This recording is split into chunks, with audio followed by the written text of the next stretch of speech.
Welcome students. I'm very happy to welcome you to the science video session. In this video session, you're all going to learn the lesson Light from Physics of Standard 8. Come, let's move on to the video session.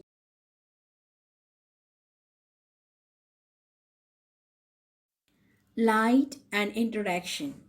Lofty mountains covered with greenish vegetation, magnificent trees reaching up to the clouds, beautiful streams drifting down the valleys, bluish sea water roaring towards the coast, and the radiant sky in the morning being filled with golden red color. All this give delight to our eyes and peace to our mind, isn't it? But can we see them all without light? No, because we can see things around us only when the light reflected by them reaches our eyes. So, what is light? Light is a form of energy and it travels in a straight line. You have studied in your lower classes how it is reflected by the polished surfaces such as plane mirrors. In this lesson, you will study about the other types of mirrors like the spherical mirror and the parabolic mirrors and their application in our daily life. And you will also study about the laws of reflection and the laws of refraction and some of the optical instruments such as periscope and kaleidoscope which work on these principles. Let's get into the lesson. Types of mirrors. We use mirrors in our daily life for various purposes. We use them for decoration. In vehicles, they are used as rear view mirrors, and they are also used in scientific apparatus like telescope. So, what is mirror? The mirror is an optical device with a polished surface that reflects the light falling on it, isn't it? So, a typical mirror is a glass sheet coated with aluminium or silver or one of its sides to produce an image. Mirrors have a plane or curved surfaces. In the picture, you can see the plane mirror and the curved mirror. Curved mirrors have surfaces that are spherical, cylindrical, parabolic, and ellipsoid. The shape of a mirror determines the type of image it forms. Plane mirrors form the perfect image of an object, whereas curved mirrors produce images that are either enlarged or diminished, that means small in size. You would have studied about plane mirrors in your lower classes. In this section, you will study about the spherical and parabolic mirrors. See in this picture, you can see the first one is the cylindrical mirror and the second one is the parabolic mirror. And down the first one is ellipsoid and next one is the spherical mirror. Mirrors are classified into two types. They are plane mirrors and curved mirrors. The curved mirrors further classified into four types. They are spherical mirrors, cylindrical mirrors, parabolic mirrors, and ellipsoid mirrors. Spherical mirrors. Spherical mirrors are one form of curved mirrors. If the curved mirror is a part of a sphere, then it is called a spherical mirror. It resembles the shape of a piece cut out from a spherical surface. One side of this mirror is silver and the reflection of light occurs at the other side. See, look at the picture. In this, you can see that the concave and convex mirror are the spherical mirror and they are the part of the spherical mirror. If the mirror is silvered outside, then it is called concave mirror. Here, which is the reflecting surface? Yes, the inner side is the reflecting surface. Next, if the mirror is silvered inside, then it is called convex mirror. Here, which is the reflecting surface? Yes, the outer side is the reflecting surface. In the picture, you can see that clearly. Next, in between, you can see the halo part, and there you can see the center of curvature represented by the letter C. So, what is center of curvature? Center of curvature is nothing but it is the center of the sphere. Next, the letter P. You can see the letter P in the diagram. So what is it? It is the geometrical center of the concave mirror or convex mirror. Okay. Concave mirrors. A spherical mirror in which the reflection of light occurs at its concave surface is called a concave mirror. These mirrors magnify the object placed close to them. So the most common example of a concave mirror is the makeup mirror. See here in this picture you can see the reflection of light on concave mirror. So here the reflecting surface of light takes place at concave surface and the silver coating protection is at the outside, and you can also notice the letter F, C. So what is C? C is nothing but that we already seen that C is the center of curvature. Then F is the focus point and the principal axis is nothing but is the line joining the pole of the mirror and its center of curvature. Convex mirror. A spherical mirror in which the reflection of light occurs at its convex surface is called a convex mirror. The image formed by this mirror is smaller than the object. Most common convex mirrors are rear viewing mirrors used in vehicles. See, come to the picture. Here in this picture you can see the reflection of light takes place at convex surface of the mirror and the silver coating is at inside. So it is represented by the thin lines representing the silver coating of the mirror.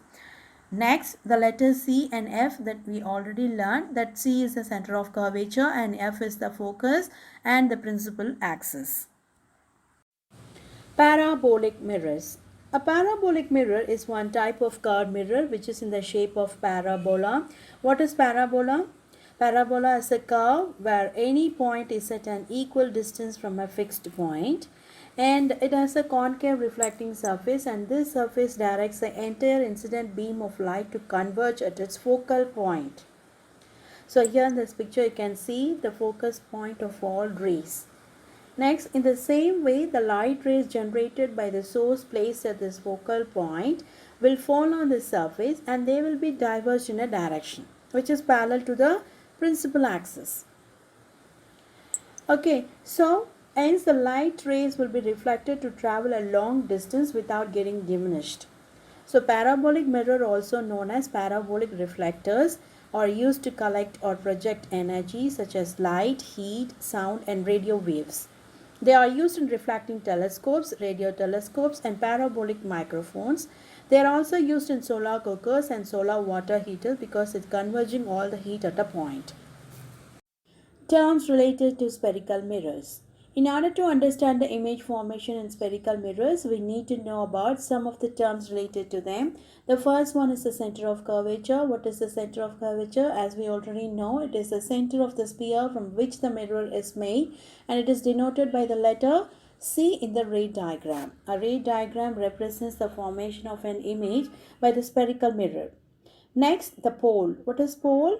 The pole is the geometric center of the spherical mirror. It is denoted by the letter P. In the picture, you can see the pole of concave mirror and the convex mirror. Next, radius of curvature. It is the distance between the center of the sphere and vertex.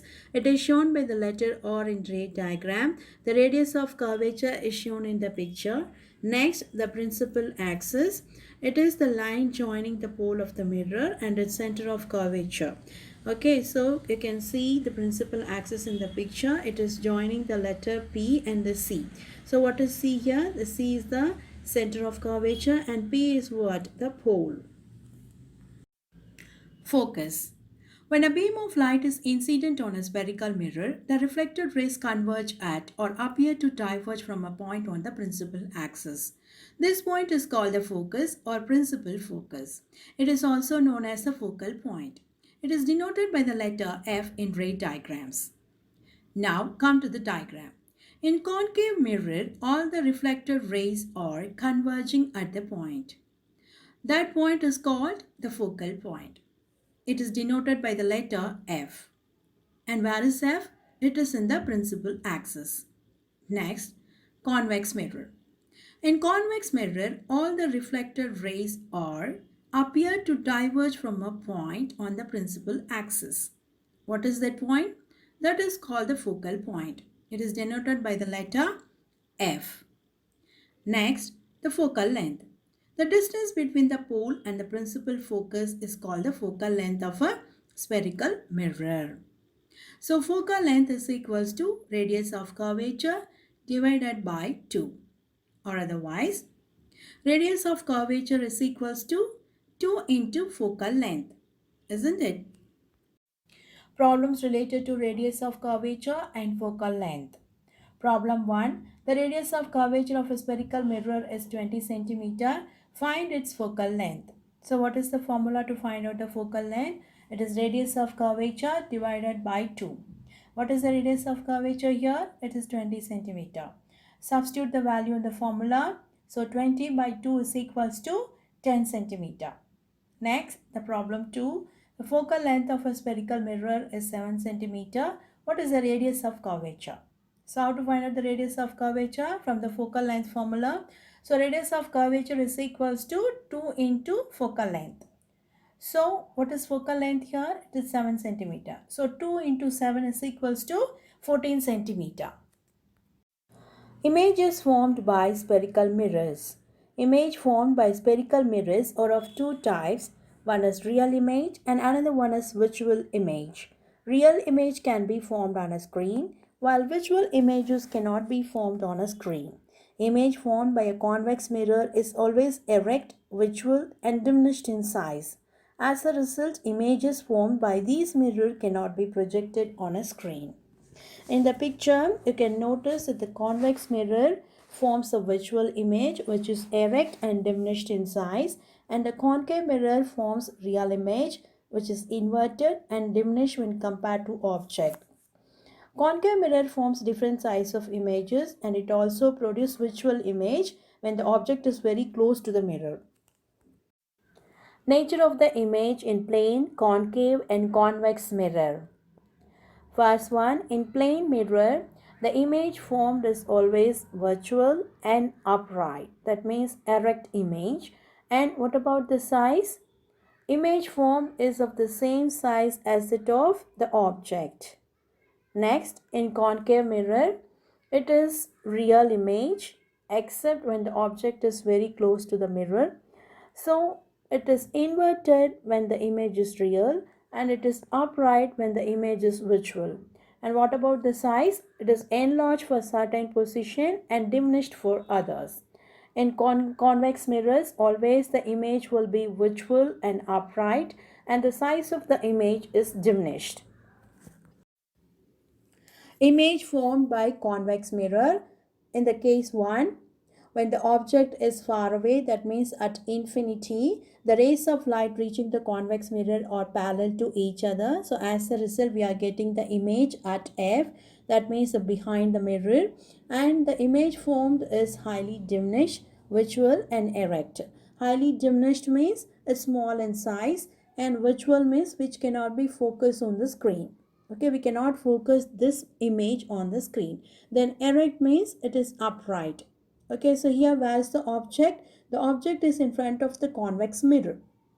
Okay, so the object is in the left hand side, and where is the image? It is at the right hand side. So what is image actually? Image is nothing but it's a reflection of the real object. Okay, next, if the object is in between the pole and the infinity, that means if we keep the object between the infinity and pole, where the image will form, again it is formed behind the mirror. And here the nature of the image will be diminished, virtual and erect. Okay, so here what is pole? The pole is nothing but it's the geometrical center of the mirror. The size and nature of the image formed by a convex mirror is given in the table. Let's see the table. In the first case, was the position of the object is at infinity. So in first case, we kept the object far away from the convex mirror. So we got the image at the focus F. The position of the image in the convex mirror is at the focus F. That means it formed behind the mirror. And what is the size of the image? It is highly diminished. That means it's point sized. Then the nature of the image will be virtual and erect. Next, in the second case, we kept the object in between the infinity and the pole P. So here in this case, what is the position of the image? The position of the image is in between the P and F. That means behind the mirror. So what is the size of the image? It is diminished. So what is the nature of the image? It is virtual and erect. Image formed by a concave mirror. In first case, when the object is far away, that means at infinity, the rays of light reaching the concave mirror are parallel to each other. So here what is the position of the image? The image is formed at the principal focus F. And what is the nature of image? It is real, inverted and highly diminished in size. Okay, next in case 2. When the object is beyond the center of curvature, what is center of curvature? Center of curvature is nothing but is the center of the sphere. Okay, where the image will form is formed in between the principal focus F and the center of curvature C. So what are the properties of the image here? It is real, inverted and smaller than the object. Okay, then in case 3, when the object is at the center of curvature, what is the position of the image? The image is at the center of curvature itself. Okay, the image will form at the center of curvature itself. Next, the nature of image is real, inverted and same size as the object. Okay, next in case 4, when the object is in between the center of curvature C and the principal focus F, what is the position of the image? It's formed beyond C. Okay, so what are the properties of the image here? It is real, inverted and magnified. Magnified means an enlarged image. Okay, inverted means it is upside down. Next, in case 5, when the object is at the principal focus F, what is the position of the image? It is at infinity. That means we are getting the image at infinity distance. It's very far away from the concave mirror. So the properties of the image are it is highly enlarged, real and inverted. So here no image can be captured on the screen nor any visual image can be seen. Okay, next in case 6, when the object is in between the focus F and pole P, where the image will form is behind the mirror. Okay, what is the nature of the image here? It is visual, erect and magnified. That means enlarged image we are getting. The size and nature of the image formed by concave mirror is given in the table. The first one, if we keep the object at infinity, where the image will form at the focus. What is the size of the image? It is highly diminished. And nature of the image is real and inverted. If we keep the object beyond C, that means beyond center of curvature, where the image will form in between the principal focus F and the center of curvature. Okay, what is the size of image? It is diminished. The nature of the image will be real and inverted. Next, if we keep the object at C, that means at center of curvature, where the position of the image, it is at the C itself, in the center of curvature itself. What is the size of the image? It is in the same size as the object. Next, the nature of the image is real and inverted.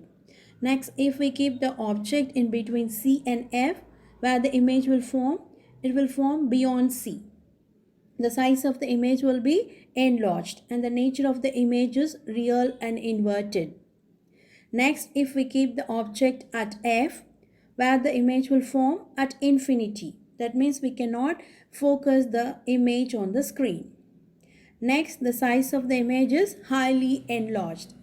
Next, the nature of the image is real and inverted. Next, if we keep the object in between pole and the principal focus, where the image will form, it will form behind the mirror. So what is the size of the image here?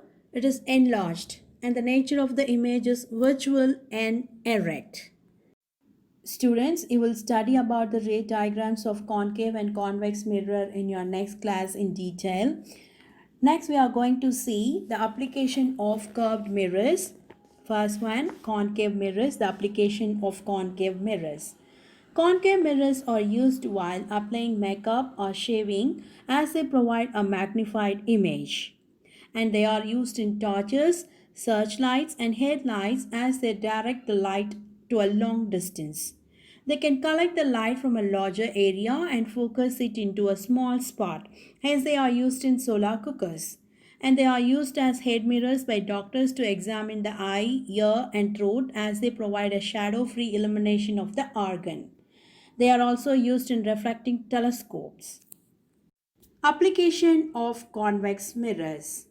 Convex mirrors are used in vehicles as rearview mirrors because they give an upright image and provide a wider field of view as they are curved outwards. They are found in hallways of various buildings, including hospitals, hotels, schools, and stores. They are usually mounted on a wall or ceiling where hallways make sharp turns. They are also used on roads where there are sharp curves and turns. Laws of reflection. Not all the objects can produce the same effect as produced by the plane mirror. A ray of light falling on a body having a shiny, polished, and smooth surface alone is bounced back. This bouncing back of the light as they fall on the smooth, shiny, and polished surface is called reflection. So, reflections involves two rays, one is incident ray and another one is reflected ray. The incident ray is the light ray in a medium falling on the shiny surface of a reflecting body. So after falling on the surface, this ray returns into the same medium. This ray is called the reflected ray. And an imaginary line perpendicular to the reflected surface at the point of incidence of the light ray is called the normal. Actually, this normal divides the angle between the incident ray and the reflected ray into two equal angles. The relation between the incident ray, the reflected ray, and the normal is given as the law of reflection. So the law of reflections are as follows. One is the incident ray, the reflected ray, and the normal at the point of incidence all lie in the same plane. Next, the angle of incidence and the angle of reflections are always equal. The incident ray, normal, and the reflected ray are given in the picture.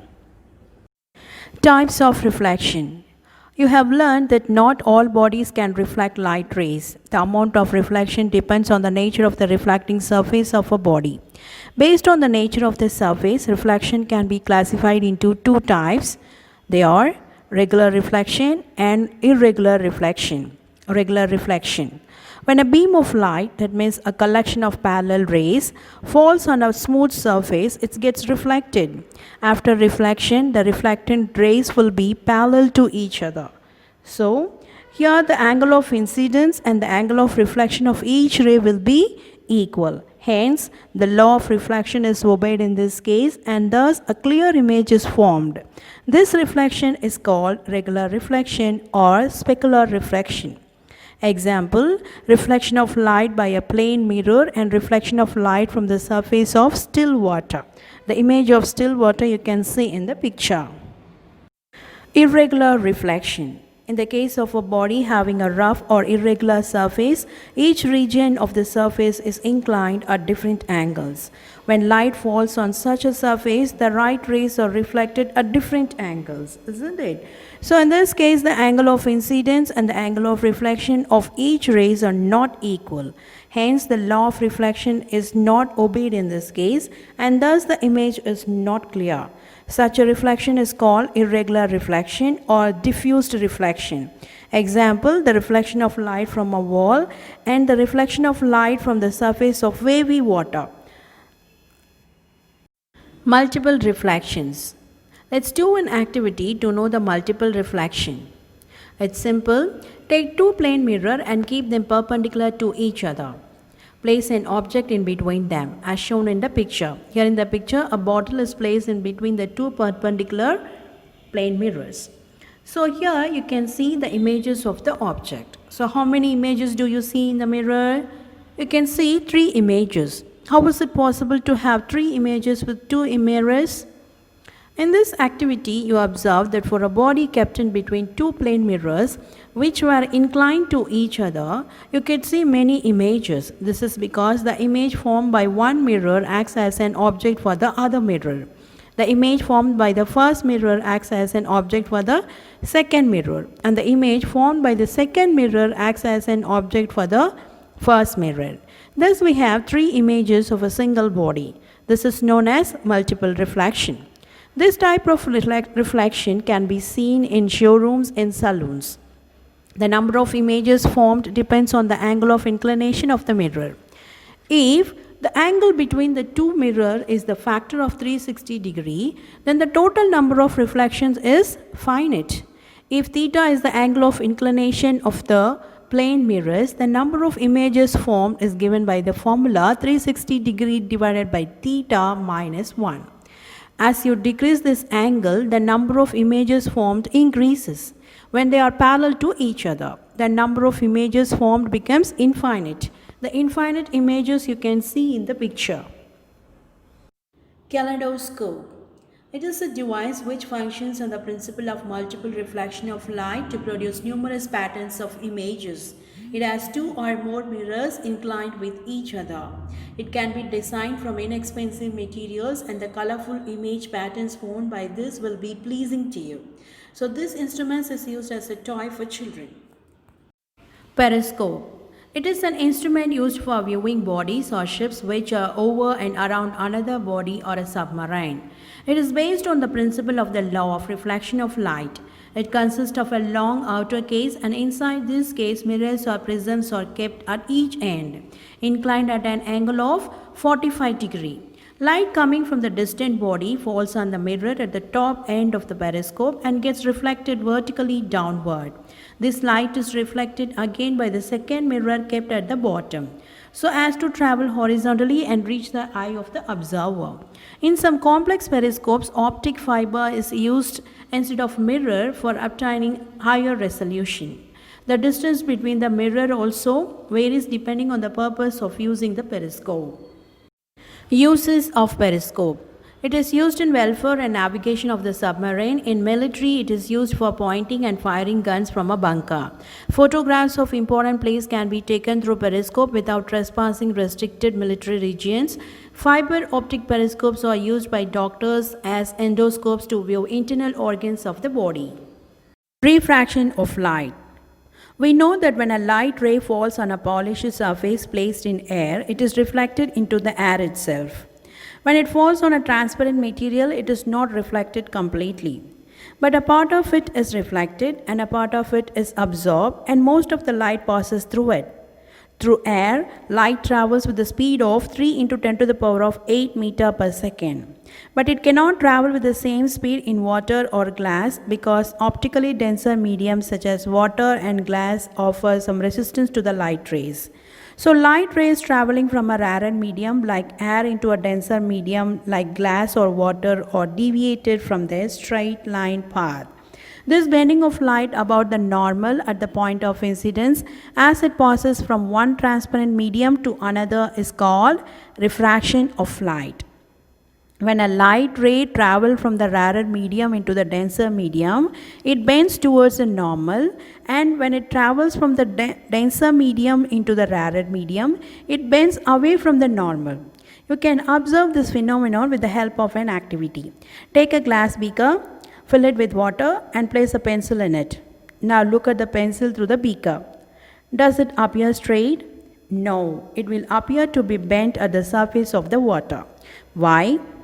In this activity, the light rays actually travel from the water, that means a denser medium, into the air, that means a rarer medium. As you saw earlier, when a light ray travels from a denser medium into a rarer medium, it is deviated from a straight line path. So the pencil appears to be bent when you see it through the glass of water. Refractive index. Refraction of light in a medium depends on the speed of light in that medium. When the speed of light in a medium is more, the bending is less. When the speed of light is less, the bending is more. So, the amount of refraction of light in medium is denoted by a term known as refractive index of the medium, which is the ratio of the speed of light in air to the speed of light in that particular medium. It is also known as absolute refractive index, and it is denoted by the Greek letter mu. So, mu is equals to speed of light in air by speed of light in the medium. So, mu is equals to C by V. So, refractive index is a ratio of two similar quantities, that is speed, and so it has no unit. Since the speed of light in any medium is less than its speed in air, Refractive index of any transparent medium is always greater than 1. Refractive indices of some common substances are given in the table. Let's see the table. The refractive index of air is 1.0 as we already know, and for water it is 1.33, for ether it is 1.36, for kerosene it is 1.41, and for glass it is 1.5, and for quartz it is 1.56, for diamond it is 2.41. So in general, the refractive index of one medium with respect to another medium is given by the ratio of their absolute refractive indices. So mu is equals to, that means 1 mu2 means the refractive index of first medium and second medium. So mu is equals to absolute refractive index of the second medium by absolute refractive index of the first medium. So mu is equals to C by V2. That means the refractive index of the second medium is C by V2. Then the refractive index of the first medium is C by V1. Otherwise you can write mu is equals to V1 by V2 because C and C is going to be cancelled. Next, thus, the refractive index of one medium with respect to another medium is also given by the ratio of the speed of light in first medium to its speed in the second medium. Let's see some problems related to refractive index. The first one, speed of light in air is 3 into 10 to the power of 8 meter per second, and the speed of light in a medium is 2 into 10 to the power of 8 meter per second. Find the refractive index of the medium with respect to the air. So what's the solution? What's the formula to the refractive index? It is speed of light in air divided by speed of light in the medium. So mu is equals to C by V. So 3 into 10 to the power of 8 by 2 into 10 to the power of 8. So what we will get? 1.5. So what is the refractive index of the medium? It is 1.5. The next problem, the refractive index of water is 4 by 3 and the refractive index of glass is 3 by 2. Find the refractive index of glass with respect to the refractive index of water. So here mu is equals to refractive index of glass by refractive index of water. So 3 by 2 by 4 by 3. So 3 by 2 into 3 by 4 is equals to 9 by 8. That is equals to 1.125. So what is the refractive index here? 1.125. Snell's law of refraction. Refraction of light rays as they travel from one medium to another medium obeys two laws which are known as Snell's law of refraction. They are the incident ray, the refracted ray and the normal at the point of intersection all lie in the same plane.